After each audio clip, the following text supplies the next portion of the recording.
नमस्कार दोस्तों और मेरे प्यारे विद्यार्थियों। आज अपन जो है वो इंग्लिश के अंदर एक महत्वपूर्ण सेक्शन की चर्चा करने जा रहे हैं जो आपके प्री और मेंस एग्ज़ाम दोनों के लिए बेहद महत्वपूर्ण है। और लास्ट ईयर कई जो है वो एग्ज़ामों में, प्री के एग्ज़ामों में इसको पूछा भी गया है। तो आज उस एक्सरसाइज का नाम है वर्ड स्वैप या वर्ड एक्सचेंज जो है वो एक्सरसाइज अपन इसको बोलते हैं। इस एक्सरसाइज में आपको करना क्या होता है कि आपको जो है वो यहाँ पे 4 शब्द दिए गए हैं। उन शब्दों को ये कहा गया है कि भाई ये एक्सचेंज जो है वो करके इसको मीनिंगफुल बनाया जा सकता है। तो आपको वो एक्सचेंज पेयर बताने हैं। यदि नहीं किया जा सकता, एक्सचेंज किए बिना ही ये सेंटेंस सही है, तो नो रिप्लेसमेंट रिक्वायर्ड आपको यहाँ पे बताना है। ठीक बात है। अब अपन इस सवाल को करने की बेसिक थीम क्या होती है। देखो, इसमें कई तरीके के नियम काम करते हैं। पार्ट्स ऑफ स्पीच के भी नियम काम करते हैं, या कुछ कॉलोकेशंस हैं वो काम करते हैं, कुछ फिक्स्ड फ्रेज हैं वो कंसेप्ट भी काम करती है। लेकिन अपन जितना एक्सरसाइज यहाँ पे करेंगे, इस तरीके के सवालों से जुड़ी हुई एक्सरसाइज करेंगे, या अपन रीडिंग पे जितना फोकस करेंगे, उन सवालों को उतना ही आसान तरीके से अपन हल कर पाएंगे। तो वही तरीके मैं आपको यहाँ पे बताने का प्रयास करूँगा जिससे आप इन सवालों को आसानी से हल कर पाएंगे। तो इस सवाल को अपन पढ़ते हैं और जल्द से अपन किस तरीके से अपन जो है वो इसका आंसर खोज पाएंगे, इसका प्रयास अपन करते हैं।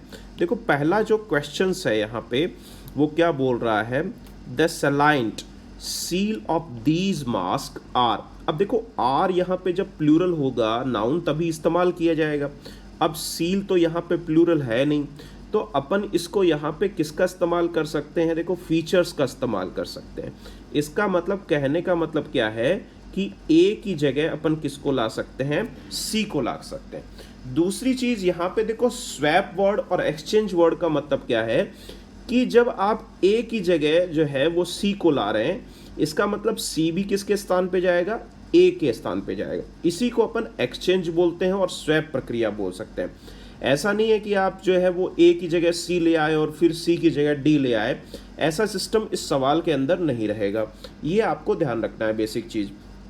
तो अब अपन देख रहे हैं, देखो इसमें कि सेलाइन फीचर्स। अब सेलाइन फीचर्स अपन ने काफ़ी बार यदि रीडिंग की है तो आपने पढ़ा भी होगा।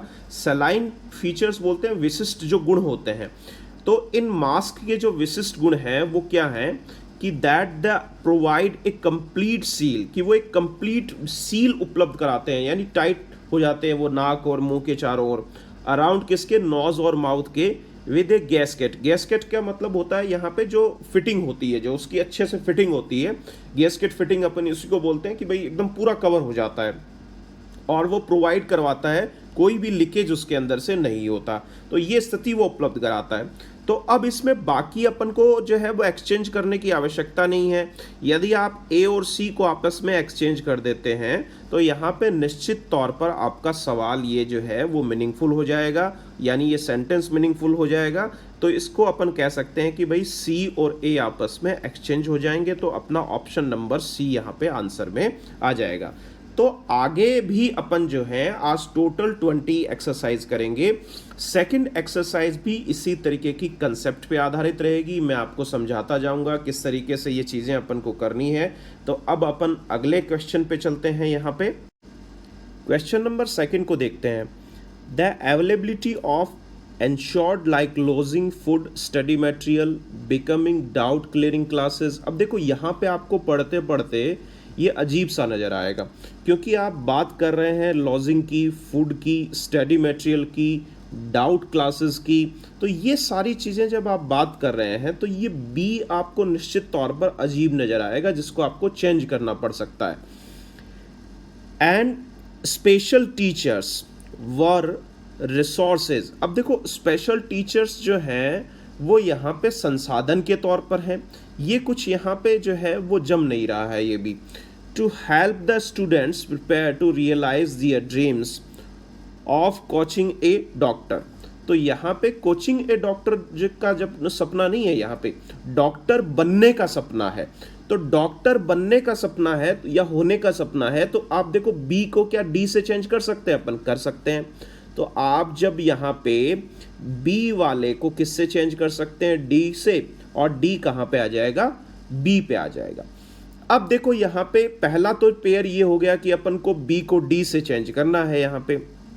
अब यदि आप थोड़ा सा यदि दिमाग लगाएंगे, ऑप्शन का इस्तेमाल करेंगे, तो यहाँ पे ऑप्शन के हिसाब से भी जो है वो आंसर टिक कर सकते हैं। तो मेरी सलाह आप लोगों को ये है कि जब आप थोड़ा सा आइडिया आपको मिल जाए कि ऑप्शन इस तरीके से चेंज हो सकते हैं, तो आप ऑप्शन का भी उपयोग ज़्यादा से ज़्यादा करें, क्योंकि अपन को क्वेश्चन जो हैं वो हल करने हैं किसी भी तरीके से ज़्यादा और अच्छे मार्क्स लाने हैं, ताकि अपनी रैंक जो है वो ऊपर रहे, या अपन आसानी से जो है वो प्री या मेंस एग्ज़ाम के अंदर, मेंस एग्ज़ाम में स्कोर भी बहुत इंपॉर्टेंट होता है और प्री एग्ज़ाम में अपन को वो क्वालिफाई भी करना पड़ता है, तो ये बहुत ज़रूरी है। अब देखो बी और डी चेंज होगा तो ये ऑप्शन आएगा नहीं, ये वाला भी नहीं आएगा, ये वाला भी नहीं आएगा, ये वाला भी नहीं आएगा, यानी इसकी संभावना बढ़ जाती है, यानी सी ऑप्शन आपका आंसर में 99% रहेगा। अब देखो सी ऑप्शन में ए और सी भी चेंज होंगे, तो द अवेलेबिलिटी ऑफ रिसोर्सेज, यानी जो यहाँ पे उपलब्धता है संसाधनों की, जैसे लॉजिंग है, फूड है, स्टडी मटेरियल है, ये जो सारी चीज़ें हैं, या कोचिंग है यहाँ पे, या डाउट क्लियरिंग क्लासेस है, स्पेशल टीचर्स वर एंश्योर्ड, यहाँ पे उनको आश्वस्त करना पड़ेगा, सुनिश्चित करना था, टू हेल्प द स्टूडेंट्स, यानी विद्यार्थियों की मदद के लिए। तो इस तरीके से ये सेंटेंस जो है वो क्लियर हो जाएगा। और ड्रीम किसका? डॉक्टर बनने का जो ड्रीम है, इसलिए अपना सवाल जो है वो सेकंड के अंदर आंसर कौन सा आ जाएगा? सी ऑप्शन आ जाएगा। क्वेश्चन नंबर थर्ड को यहाँ पे और करते हैं। The private sector through its technical challenges, यानी जो है वो तकनीकी जो चुनौतियां हैं यहाँ पे, उसकी वो बात कर रहा है यहाँ पे। सेक्टर स्पेसिफिक डिवाइस, अब देखो डिवाइस का मतलब, देखो डिवाइस शब्द का मतलब होता है किसी चीज को खोजना, और ये वर्ब और नाउन के तौर पर दोनों की तरह काम करती है। इसका मतलब होता है खोजना किसी चीज को।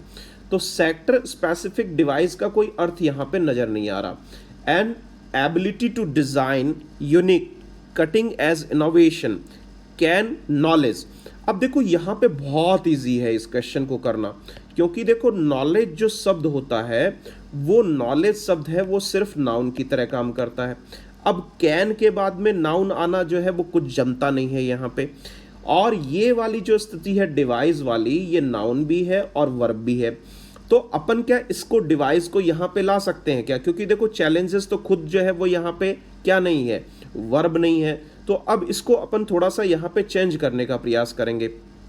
तो cutting edge innovation can device, device का मतलब यहाँ पे खोजना या पता लगाना। इफेक्टिव लॉन्ग टर्म सॉल्यूशंस का टू ऑफ द मेजर क्या? Expertise government. अब देखो एक्सपर्टाइज गवर्नमेंट जो है वो यहाँ पे कहने का कुछ जो है वो अर्थ आपको नजर आता है क्या? इस चीज को अपन को यहाँ पे देखना है।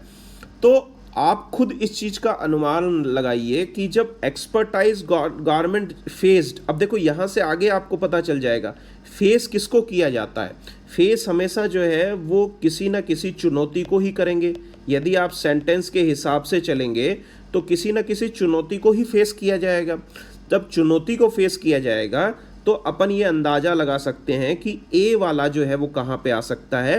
डी पे आ सकता है। तो अब अपन इसको पढ़ने का प्रयास करेंगे। देखो यहाँ पे कि private sector through its technical what? Expertise, sector specific knowledge and ability to design unique cutting edge innovation can devise effective long term solution to of the major क्या? Challenges government is faced with lack of technological solution and large scale monitoring। तो इस तरीके से अपन कह सकते हैं कि B तो किससे चेंज हो जाएगा? C से चेंज हो जाएगा। जब B C से चेंज हो जाएगा तो ऑप्शन आप जब देखेंगे तो अपना निश्चित तौर पर A B किससे चेंज होगा? D से चेंज होगा। तो आपका आंसर जो है वो कौन सा आ जाएगा? सेकंड आंसर अपना जो है वो निश्चित तौर पर यहाँ पे सही रहेगा। नेक्स्ट क्वेश्चन नंबर 4 को देखते हैं। 2 students were triggered alive. Alive का मतलब देखो जो क्या है, क्या होता है? जीवित होता है इसका अर्थ, है ना। तो जीवित ट्रिगर्ड हो गए, इसका कोई अर्थ ही नहीं निकलेगा। और 2 अदर, यानी स्टूडेंट की बात कर रहे हैं, कॉलेप्स हो गए। स्टूडेंट कभी कॉलेप्स नहीं होते, यानी इंसान कभी कॉलेप्स थोड़ी हो सकता है। After a boundary wall of school. हाँ, दीवारें जो है वो ढह ढह सकती हैं, है ना, कोई जैसे पुल ढह सकता है, तो वो तो अपन समझते हैं, लेकिन इंसान थोड़ी ढह जाएगा। इंसान के लिए कॉलेप्स वर्ड यूज़ नहीं कर सकते अपन, ठीक है ना।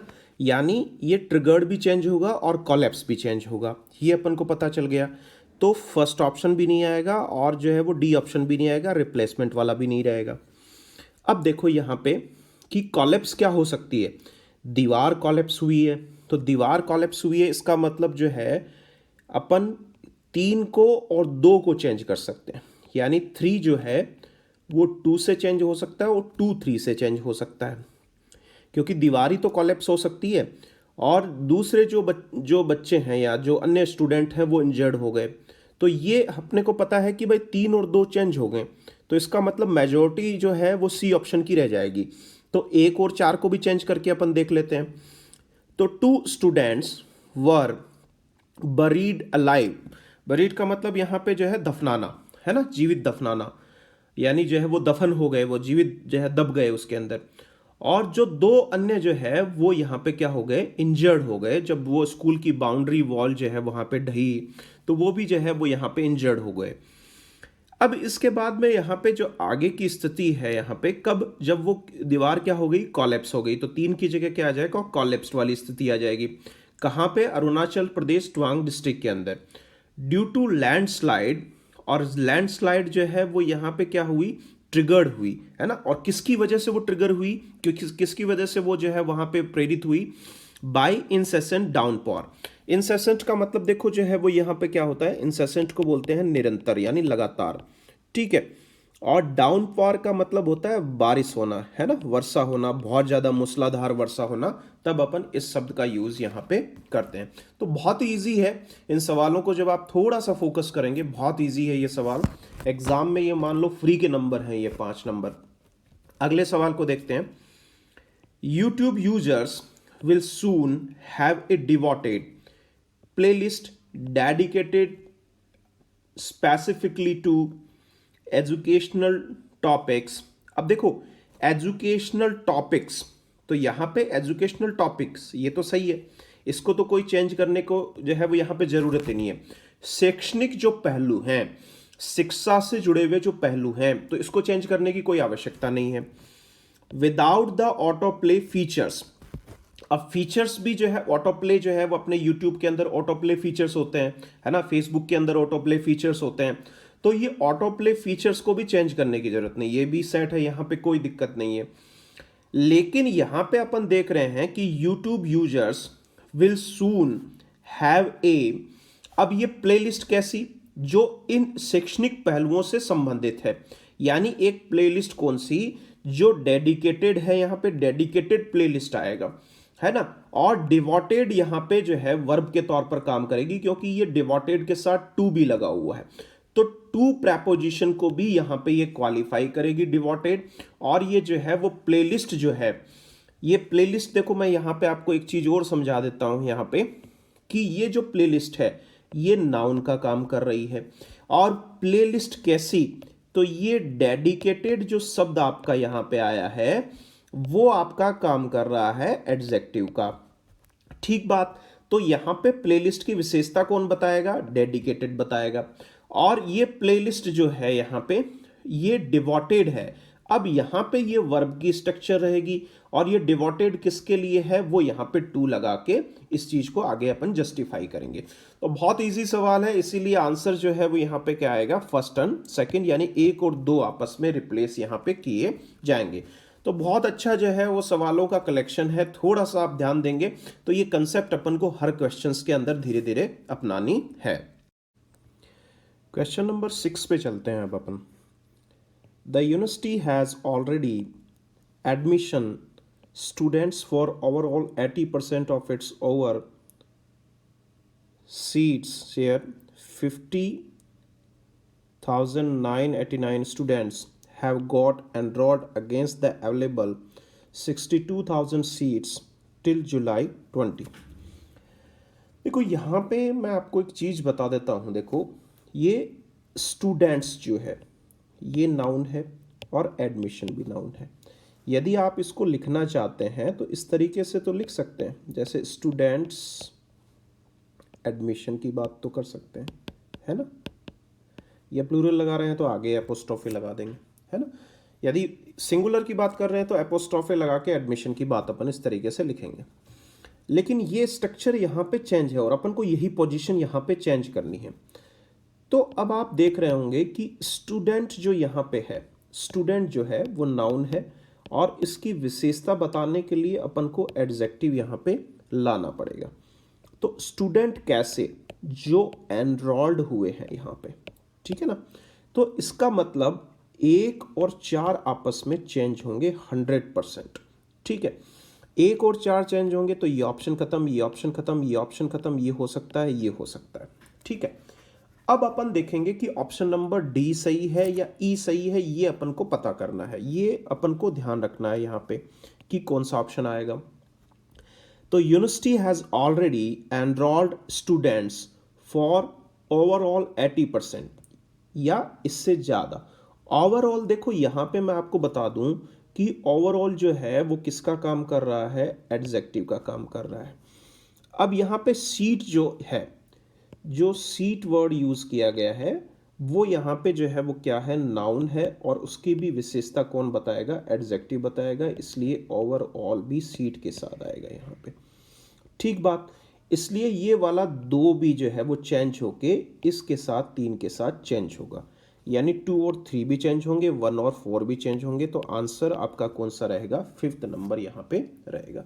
तो थोड़ा सा पार्ट्स ऑफ स्पीच भी अपन को आना चाहिए, है ना। पार्ट्स ऑफ स्पीच में कुछ भी नहीं है, 1-2 सेशंस में वर्ड स्वैप के आपको करवा दूंगा, उसके बाद में एक सेशन में पार्ट्स ऑफ स्पीच पहचानने का आपको कराऊंगा। क्योंकि पार्ट्स ऑफ स्पीच जब आप सेंटेंस के अंदर पहचानेंगे तो उन चीज़ों को सीखना इजी रहेगा और अपन आगे उसी के आधार पर पूरी ग्रामर को कवर करेंगे, किस तरीके से अपन को सवालों को हल करना है। आप जो है यदि एसबीआई जो है वो देने जा रहे हैं, एसबीआई क्लर्क, तो ये जो है सवाल निश्चित तौर पर आपको जो है वो देखने को मिल सकते हैं। आप यही जो है वो अपना माइंडसेट यहाँ पे रखेंगे। आगे वाले सवाल को देखते हैं। देखो अपन, alarmed over a spate of accident. Spate of accident का मतलब क्या होता है, बड़ी संख्या में, है ना। एक बड़ी जो संख्या होती है, बड़ी मात्रा जो है या बड़ी संख्या के अंदर जो यहाँ पे एक्सीडेंट्स हैं ऑन एक्सप्रेसवेज।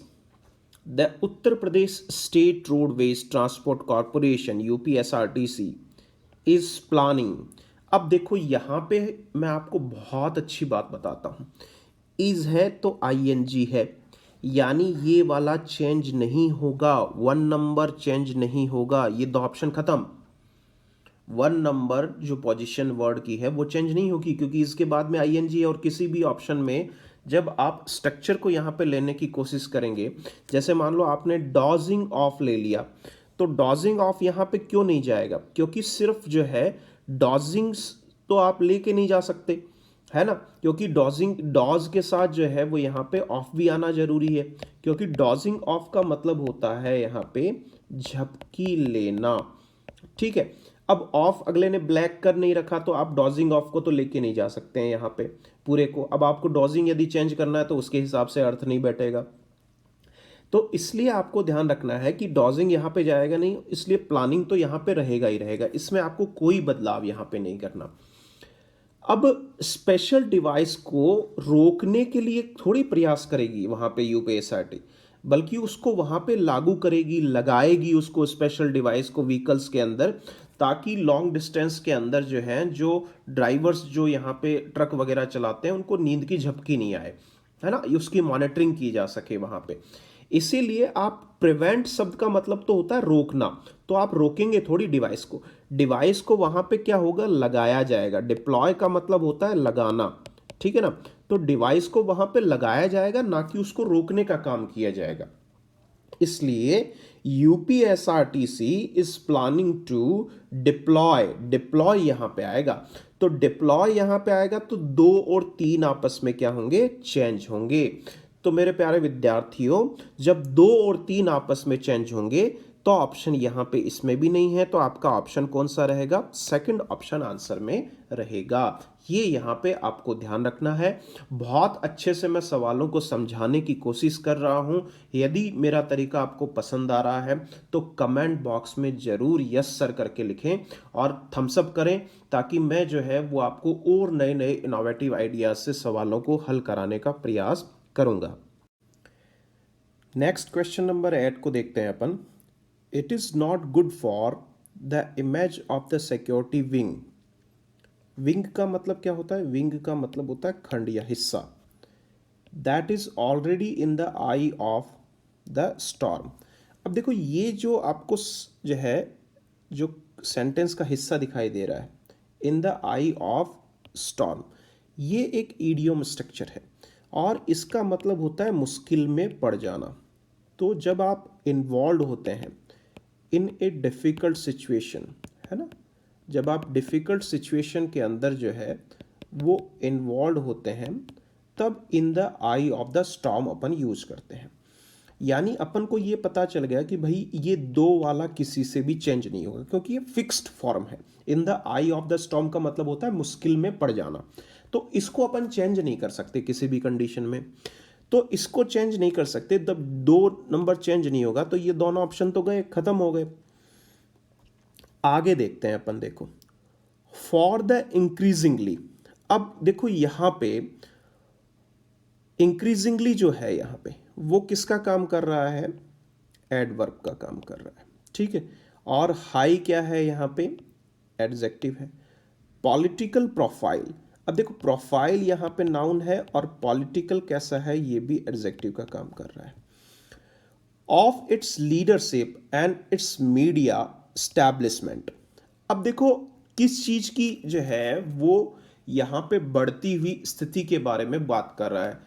उच्च दर्जे की जो पॉलिटिकल प्रोफाइल है यहाँ पे, उसकी वो इमेज की बात कर रहा है, और इसकी लीडरशिप और इसके मीडिया का जो हिस्सा है ना, it's leadership and it's media establishment. Media establishment कुछ नहीं होता, मीडिया का जो हिस्सा है या मीडिया का जो यहाँ पे पार्ट है, यहाँ पे उस पार्ट की बात अपन कर रहे हैं। तो मीडिया के जब आप पार्ट की बात करेंगे यहाँ पे, तो स्टैब्लिशमेंट के यहाँ पे स्थान पे क्या आ जाएगा? यहाँ पे विंग आएगा, ठीक है। ये बात अपन को समझनी है। तो ये स्टैब्लिशमेंट फिर जो है फोर्थ नंबर वाला कहाँ पे चला जाएगा? यहाँ पे फर्स्ट पे चला जाएगा। तो एक जो है वो 4 पे चला जाएगा और 4 1 पे आ जाएगा यहाँ पे, ठीक है। तो ये चीज़ आपको समझनी है कि भाई 3 नंबर वाले की जगह 1 नहीं आएगा, क्योंकि मीडिया विंग तो हो सकता है, लेकिन the wing of high profile political profile, इसका कोई अर्थ नहीं है यहाँ पे। तो इसलिए 3 और 1 यहाँ पे नहीं आएगा, बल्कि आंसर में क्या रहेगा? 1 और 4 आपस में चेंज होंगे यहाँ पे। ये आपको समझना है यहाँ पे। ओवर द ईयर्स, यानी सालों से technological advancement and growing hyper nationalist tendencies have shaped, यानी उसने आकार प्रदान किया है। स्ट्रेटेजिक, यानी जो सामरिक है, सामरिक क्या? डिस्कोर्स। डिस्कोर्स का मतलब होता है वार्तालाप या बातचीत, जिसको अपन बोलते हैं। इन ए मैनर, इस तरीके से, दैट इज लार्जली, जो एक व्यापक तरीके से या बड़े स्तर पर, डिवाइड ऑफ। डिवाइड ऑफ का मतलब होता है किसी चीज के बिना, ठीक है ना। तो आप डिवाइड को और कहीं नहीं लेके जा सकते, क्योंकि इसके साथ ऑफ आना जो है वो यहाँ पे अर्थ के हिसाब से जरूरी है। तो 4 नंबर किसी भी चेंज में स्थिति में चेंज नहीं होगा। और स्ट्रेटेजिक डिस्कोर्स यानी रणनीतिक जो वार्तालाप है, ये भी सही है यहाँ पे। यानी 3 और 4 दोनों ही चेंज नहीं होंगे। तो 3 और 4 दोनों ही चेंज नहीं होंगे, तो ये ऑप्शन जो है वो क्या आएगा? नन ऑफ दी जाएगा, क्योंकि आप देख लो सब में चेंज कर रखा है। और ऑप्शन जो है वो अपने पास क्या आना चाहिए? यहाँ पे फिर नन ऑफ दी जाएगा। तो इस तरीके से अपन नन ऑफ दीज वाले ऑप्शन पे भी अपन जा सकते हैं। यानी ये मौजूदा स्थिति के अंदर मीनिंगफुल सेंटेंस है, इसको अपन को बदलने की कोई आवश्यकता यहाँ पे नहीं है। नेक्स्ट क्वेश्चन को अपन देखने का प्रयास करते हैं अपन, इसमें क्या प्रॉब्लम हो सकती है। क्वेश्चन नंबर 10 को देखो। Belagavi has a dispute Marathi speaking subject and has been the population of long boundary sizeable between the two state. अब देखो बेलगांव एक ऐसी जगह है जो कर्नाटका और जो है महाराष्ट्र के बीच में डिस्प्यूट एरिया है, ठीक है। तो बिटवीन, अब ये बाउंड्री है, एक लॉन्ग बाउंड्री है जो दो राज्यों के बीच में क्या है, डिस्प्यूट एरिया है। इसका मतलब साइजेबल वर्ड यहाँ पे नहीं आ सकता, डिस्प्यूट आ सकता है। तो डिस्प्यूट आ सकता है तो एक वाला किससे चेंज हो जाएगा, यहाँ पे 4 से चेंज हो जाएगा, ये अपन को पता चल गया। तो 1 4 से चेंज होगा तो ये ऑप्शन खत्म, ये ऑप्शन खत्म, ये ऑप्शन खत्म, ये दोनों में से एक स्थिति हो सकती है। अब अपन इसको और अच्छे से देखते हैं कि और कुछ चेंज हो सकता है क्या। दो, अब यहाँ पे अगले ने अपन को हिंट दे रखा है कि भाई 2 3 से भी आप चेंज करके देख सकते हैं, हो रहा है तो अपन देख लेंगे, वरना अपना ऑप्शन नंबर 3 हो जाएगा। तो बेलगावी हैज़ अ डिस्प्यूट, तो डिस्प्यूट की जगह साइजेबल आ गया। मराठी स्पीकिंग, अब मराठी स्पीकिंग क्या सब्जेक्ट होगा या मराठी स्पीकिंग लोग होंगे, लोग होंगे जो मराठी बोलते हैं। तो मराठी बोलते हैं, इसीलिए अपन 2 को भी किससे चेंज कर देंगे, यहाँ पे 3 से चेंज कर देंगे। तो इसलिए अपना आंसर जो है वो कौन सा आ जाएगा, 4th ऑप्शन अपना आंसर आ जाएगा। तो इस तरीके से बहुत सिंपल है, इंग्लिश से आपको डरने की बिल्कुल ज़रूरत नहीं है। मैं आपको अच्छे से सारे सवाल कराऊंगा जो पिछले साल एग्ज़ामों में आए हैं, उनका भी अपन हल करेंगे धीरे धीरे। तो अपन को सारी चीज़ें बहुत अच्छे से समझनी है। अगले सवाल पे चलते हैं। अगले सवाल पे कुछ मैं शब्दों का अर्थ आपको बता देता हूँ। देखो यहाँ पे जो फ्लिप दिया हुआ है, फ्लिप शब्द का मतलब होता है किसी चीज़ का प्रोत्साहन करना, ठीक है। और जब आप स्टिग्मा की बात करते हैं, स्टिग्मा का मतलब होता है किसी बीमारी की जो इलनेस की सिचुएशन है, यहाँ पे पर्टिकुलर जो सिचुएशन होती है। और कोमॉर्बिडिटी का मतलब होता है 2 या 2 से अधिक बीमारियां जब एक साथ मिली हो, जैसे डायबिटीज़ भी किसी को है और ब्लड प्रेशर भी है किसी को, तो कोमॉर्बिडिटी वो फीचर्स हो जाते हैं उसके अंदर। तो इस सेंटेंस को पढ़ के देखते हैं। द फ्लिप यानी प्रोत्साहन जो है of an elderly Nagaland couple, यानी जो वृद्ध जो कपल थे यहाँ पे, तो यहाँ पे उनका प्रोत्साहन जो है विद स्टिग्मा इलनेस को लेकर। अब बीमारी को लेकर क्या प्रोत्साहन हो सकता है क्या, नहीं हो सकता। तो प्रोत्साहन जो है वो यहाँ पे शब्द जो यूज किया गया है वो गलत यूज किया गया है। अब यहाँ पे फ्लिप नहीं आएगा, बल्कि यहाँ पे फ्लिप की जगह अपन किस शब्द को ला सकते हैं यहाँ पे, कि जो वृद्ध जो वहाँ पे कपल था नागालैंड का, किसके साथ, कोमॉर्बिडिटी के साथ, क्योंकि बीमारियां जो है वो उसमें एक से ज़्यादा बीमारियां थी वहाँ पे।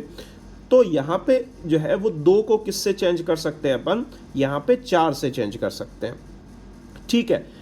अब फ्लिप नहीं होगा क्योंकि यहाँ पे फ्लिप से अर्थ ही नहीं है, फ्लिप तो प्रोत्साहन को लेकर बताता है यहाँ पे। तो फ्लिप की जगह अपन रिकवरी यूज कर सकते हैं। तो 1 की जगह क्या होगा, यहाँ पे 3 होगा। अब इसको पढ़ के देखो आप कि the recovery of an elderly Nagaland couple with comorbidity, यानी इस तरीके का जो वृद्ध कपल था जिसमें कोमॉर्बिडिटीज के फीचर्स थे, यानी बहुत ज़्यादा बीमारियां उसके अंदर थी, उसको लेकर जो रिकवरी वहाँ पे हुई, हैज़ गिवन, उसने क्या किया, एक फ्लिप दिया। फ्लिप दिया मतलब प्रोत्साहन दिया राज्य सरकार की जो यहाँ पे लड़ाई है किसके खिलाफ, स्टिग्मा के खिलाफ। स्टिग्मा का मतलब एक बीमारी की अवस्था के खिलाफ, और वो बीमारी की अवस्था किससे घिरी हुई है, नोवल कोरोना वायरस के इन्फेक्शन से घिरी हुई है। तो वो लड़ाई के खिलाफ जो है, वो राज्य सरकार की लड़ाई के खिलाफ वो एक प्रोत्साहन के तौर पर देखा गया। और वो नागालैंड का कपल जो यहाँ पे कोमॉर्बिडिटी से जो है वो यहाँ पे उसके अंदर थी, और उसकी रिकवरी को लेकर यहाँ पे ये स्थिति आई। तो यहाँ पे अपन कह सकते हैं कि 2 को 4 से चेंज कर सकते हैं और 1 को 3 से चेंज किया जा सकता है। तो ऑप्शन नंबर अपना जो है वो निश्चित तौर पर कौन सा हो जाएगा, यहाँ पे आपका फर्स्ट ऑप्शन आंसर में आ जाएगा। तो ये जो है वो आपके सवाल का हल था क्वेश्चन नंबर 11 का। आज अपन टोटल 20 क्वेश्चंस करने वाले हैं। तो क्वेश्चन नंबर जो है वो 12 पे चलते हैं अपन। क्वेश्चन नंबर 12 को अपन देखते हैं। देखो एग्जामिनर, देखो बच्चों, कई बार क्वेश्चंस ऐसे बनाता है कि अपन को लगता है कि बहुत टफ क्वेश्चंस है, कैसे हल करेंगे, जबकि इंग्लिश बहुत इजी है। इसको आप थोड़ा सा समझने की कोशिश करिए। देखो यहाँ पे देखिए आप, mister Deswal said, mister Deswal ने कहा था, द रेलवे वॉज, कि रेलवे यहाँ पे कर रहा था। अब देखो वॉज के साथ में आप देखेंगे तो वर्ब की आईएनजी जब स्ट्रक्चर लगाएंगे यहाँ पे, तब कुछ अर्थपूर्ण स्थिति बन सकती है यहाँ पे।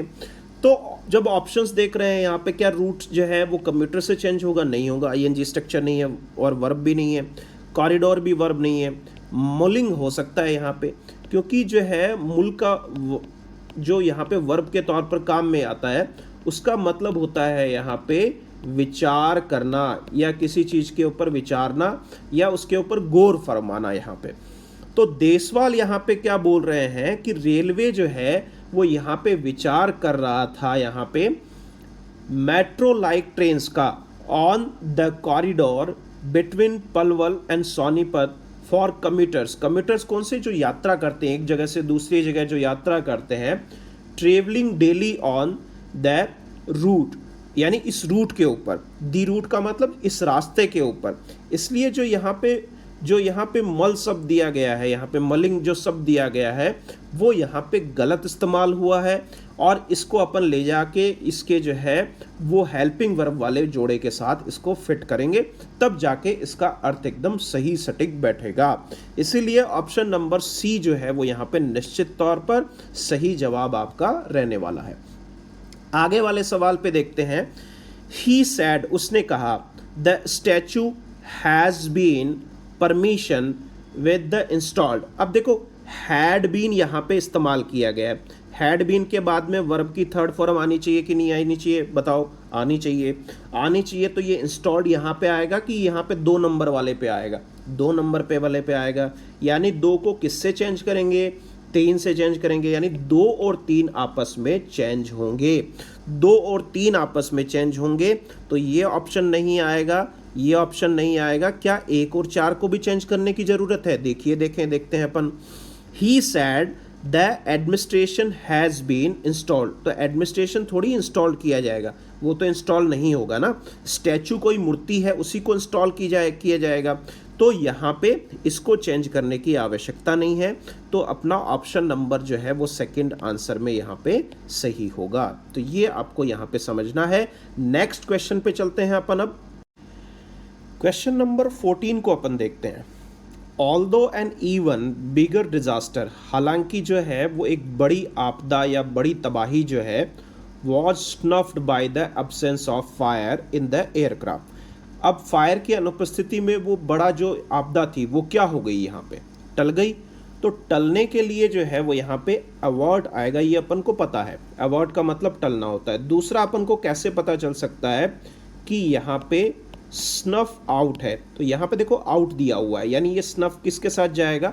आउट के साथ लगेगा, क्योंकि स्नफ आउट वर्ब जो होती है उसका मतलब होता है बुझाना किसी चीज़ को, ठीक है ना। और दूसरी चीज़ यहाँ पे क्या है, देखो लव्ड दिया हुआ है और यहाँ पे वन दिया हुआ है। तो अपन को ये पता है, जब अपन इस चीज़ को ऐसे लिखते हैं, ये पेयर को लव्ड वन, तो लव्ड वन का मतलब होता है कोई जो अपना प्रियजन है ना, जो अपना जो है सहानुभूति जिसके प्रति है, उसको अपन लव्ड वन लिखते हैं। तो कई बार कुछ चीज़ें अपन को आगे पीछे की देखनी है और उनके हिसाब से भी अपन पकड़ सकते हैं। तो ये स्नफ्ड दो किसके साथ चला जाएगा? आउट वाली स्ट्रक्चर में, यानी ए किसके साथ चेंज होगा? बी से, और बी ए से चेंज हो जाएगा।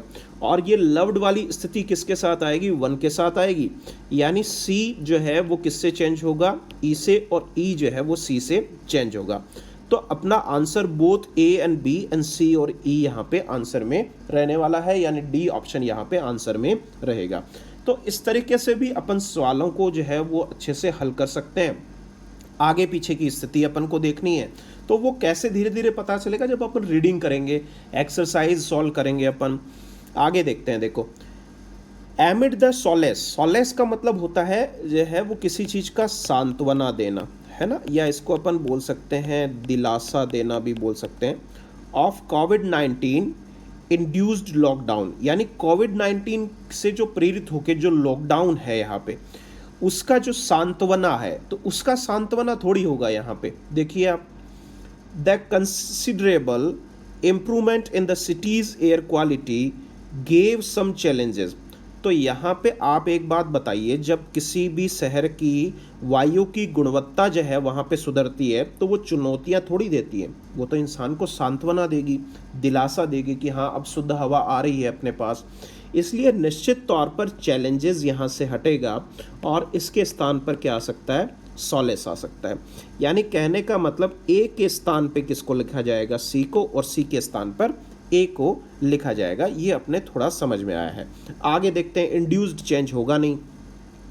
अब देखो इंड्यूस चेंज होगा नहीं और ए की जगह सी आएगा, तो ए की जगह सी आएगा तो ये खत्म, ये खत्म, इसमें भी है नहीं ऑप्शन में, इसमें नो रिप्लेसमेंट वाली स्थिति है नहीं, तो ऑप्शन नंबर सी यहाँ पे आएगा। तो मैंने आपको एक बात और बताई है कि आप ऑप्शन का भी सहारा लें, ऑप्शन के हिसाब से भी उसको देखने की कोशिश करें, तो भी आप जल्दी उत्तर तक पहुँच सकते हैं। वरना हो सकता है अपन उत्तर तक तो पहुँचेंगे लेकिन उसमें समय लग सकता है। क्वेश्चन नंबर 16 को देखिए। क्वेश्चन नंबर 16 देखो, अपन को हर कंसेप्ट पे काम करना है। मैंने आपको बताया कि कई बार तो अर्थ के हिसाब से जाएंगे, कई बार पार्ट्स ऑफ स्पीच के हिसाब से जाएंगे, है ना। अब पार्ट्स ऑफ स्पीच का भी नॉलेज होना जरूरी है। इसको अपन देखो कैसे चंद सेकंडों में सॉल्व करेंगे। यहाँ पे आप देखिए ये कैन नॉट दिया हुआ है, it can not. Can not तो यहाँ पे वर्ब आने की संभावना ज़्यादा नजर आती है, ठीक है। तो कॉनंड्रम का मतलब होता है किसी चीज़ की जो है वो समस्या जो होती है ना। कॉनंड्रम का मतलब होता है किसी चीज़ की समस्या को लेकर अपन बात करते हैं। और डिसंगेज का मतलब किसी चीज़ से अलग थलग पड़ जाना, है ना, उसके लिए अपन इस्तेमाल करते हैं। अब जो समस्या है, कॉनंड्रम जो है वो यहाँ पे नाउन का काम कर रहा है और डिसंगेज क्या है, यहाँ पे वर्ब है। अब अपन को पता है कि आर्टिकल दी के बाद में किसका इस्तेमाल किया जाएगा, नाउन का इस्तेमाल किया जाएगा, और कैन नॉट जो आया है उसके बाद में वर्ब आएगी, ठीक है। तो वर्ब आएगी तो आप देखो टर्म्स भी जो है वर्ब नहीं है, प्रायोरिटी भी वर्ब नहीं है, तो यहाँ पे जितना भी डार्क किए गए वर्ड हैं उसमें सिर्फ डिसएंगेज ही वर्ब का काम कर रहा है। इसलिए निश्चित तौर पर ए किससे चेंज हो जाएगा, बी से, और बी किससे चेंज हो जाएगा, ए से चेंज हो जाएगा।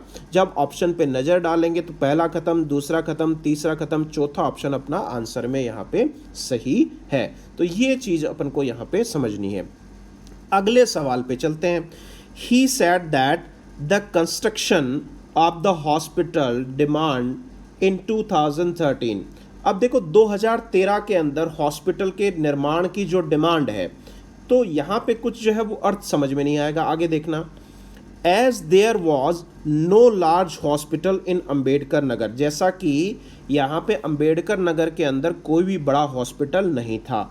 There was a begun from the people, अब किस चीज़ की शुरुआत हुई, लोगों से किस चीज़ की जो है वो यहाँ पे बात हुई, तो यहाँ पे बिगन के स्थान पर यहाँ पे डिमांड आएगा। लोगों की तरफ से वहाँ पे हॉस्पिटल कोई बड़ा नहीं था, इसीलिए लोगों की तरफ से मांग उठाई गई बड़े हॉस्पिटल की वहाँ पे, तो वहाँ पे एक बड़े हॉस्पिटल की मांग डेवलप हुई यहाँ पे।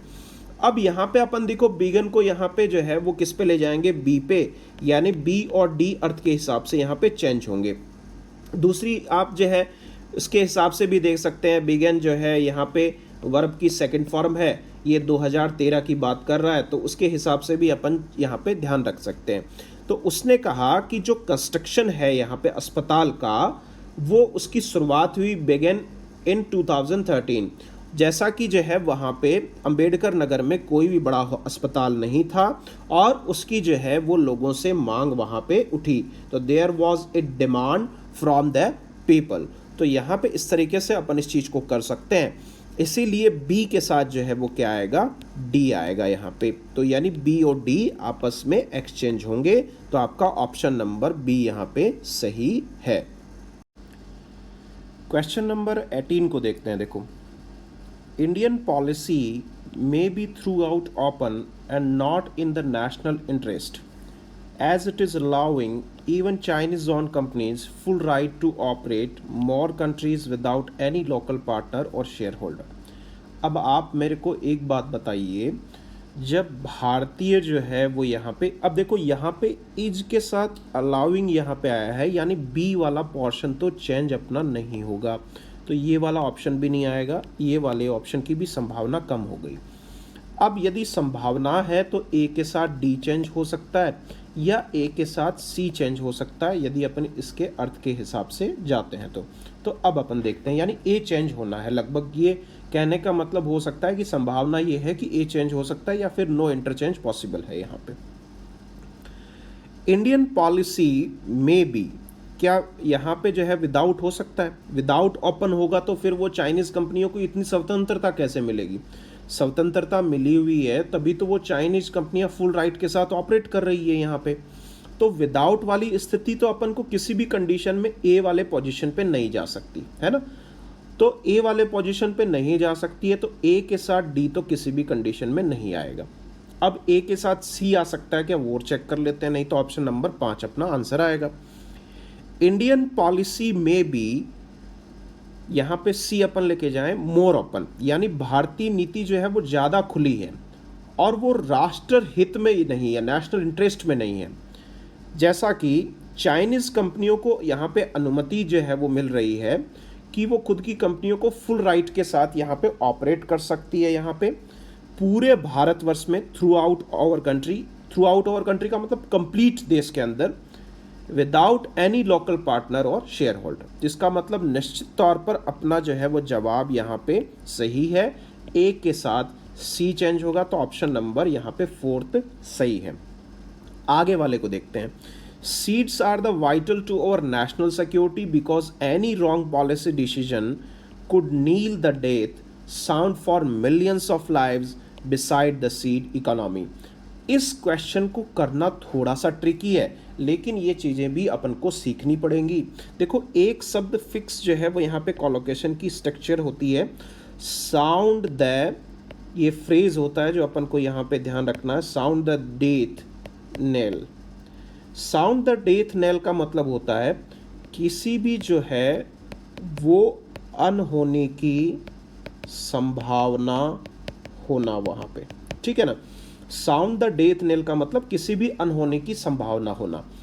अब यहाँ पे अपन को पता चल गया कि भाई ये नील जो है वो साउंड से चेंज होगा यहाँ पे, यानी सी जो है वो बी की जगह जाएगा और बी जो है वो सी की जगह जाएगा, यानी बी और सी आपस में चेंज होंगे निश्चित तौर पर। तो बी और सी आपस में चेंज होंगे तो ऑप्शन नंबर 3 यहाँ पे निश्चित तौर पर सही है। तो कई बार अपन को कुछ फिक्स जो है वो कॉलोकेशंस हैं, फ्रेज है, इनका भी अपन को ध्यान रखना है। फिक्स प्रेपोजिशन की जो स्ट्रक्चर है उनका ध्यान रखना है। तो ये चीज़ें अपन धीरे धीरे प्रैक्टिस करेंगे तो इसमें चिंता करने की कोई ज़रूरत नहीं है आपको। आप धीरे धीरे सारी चीज़ें सीख जाएंगे। अपन जो है वो एक्सरसाइज करेंगे तो ये धीरे धीरे आपको समझ में आने लगेंगी चीज़ें। आज के अंतिम सवाल पे चलते हैं, क्वेश्चन नंबर 20 पे। But some of us are akin with a government which believes that nuclear weapons are uncomfortable to firecrackers and exist because they are to be used। इसमें देखो सीधा सीधा आपको ये ध्यान रखना है कि यकीन जो है वो एक एडजेक्टिव है जिसका मतलब होता है किसी चीज़ के सिमिलर टू होना, और इसके साथ टू का इस्तेमाल भी किया जाता है। टू समथिंग यहाँ पे आएगा। अब यहाँ पे जबकि अगले ने दे रखा है विद, तो इसलिए अपन देखते हैं अनकंफर्टेबल के बाद में टू आया है, तो इसका मतलब कहने का मतलब क्या हो जाएगा कि ए जो है वो किससे चेंज होगा, सी से, और सी जो है वो ए से चेंज होने की पूरी संभावना यहाँ पे है। तो ये वाला ऑप्शन नहीं आ सकता, ये वाला नहीं आ सकता, और अपना ऑप्शन नंबर 4 यहाँ पे सही होगा। तो ये आज अपना जो है वो पहला पार्ट था वर्ड स्वैप एक्सरसाइज का, वर्ड जो है वो इंटरचेंज एक्सरसाइज का। इस तरीके की एक्सरसाइज मैं आपको और भी करवाऊंगा, फिर उसके बाद में मैं आपको पीडीएफ दूंगा। उस पीडीएफ में जो है वो आंसर्स जो है वो साथ में रहेंगे, तो आप इसके बारे में खुद भी प्रैक्टिस यहाँ पे करेंगे। उसके बाद में जो है आपके अगले टॉपिक पे चलेंगे जो एग्ज़ाम की दृष्टि से इम्पॉर्टेंट है। यहाँ पे देखो, यहाँ पे मैं पहले जो है वो ग्रामेटिकल पोर्शंस जो है वो आपको पूरा डिस्क्रिप्शन फॉर्मेट में इसलिए नहीं करवा रहा हूँ क्योंकि उसमें समय लगता है और अपन को बेसिकली उन सवालों पे काम करना है, क्योंकि जब आप बैंक का एग्जाम दे रहे हैं तो आपको बेसिकली अपन को इस तरीके से सवालों को हल करना है जहाँ पे ग्रामर की इंपॉर्टेंस तो है लेकिन इतनी इंपॉर्टेंस नहीं है जितनी अपन समझते हैं, जितनी एसएससी या दूसरे एग्जामों में आती है। इसीलिए यहाँ पे अपन बेसिकली पहले उन सवालों पे काम करेंगे जो अपने एग्जाम की दृष्टि से इम्पॉर्टेंट है और वो सवाल बार बार आपको पूछे जाते हैं। तो अगले जो है वो कड़ी के अंदर, यानी अगली जो यहाँ पे अपना पार्ट आएगा उसके अंदर मैं उन पुराने सभी सवालों को संकलित करूंगा जो आपके एग्जाम में वर्ड स्वैप के पूछे जा चुके हैं। इसके बाद में मैं आपको पीडीएफ उपलब्ध कराऊंगा, फिर आप जो है वो उसका स्वयं हल करेंगे। यदि आपको कोई भी दिक्कत होगी तो आप मुझसे उसके बारे में पूछ सकते हैं। धन्यवाद वीडियो को समय देने के लिए। इसी तरीके से अपन जो है वो सेकंड पार्ट को जल्द ही मैं आपके सामने लेके आऊँगा।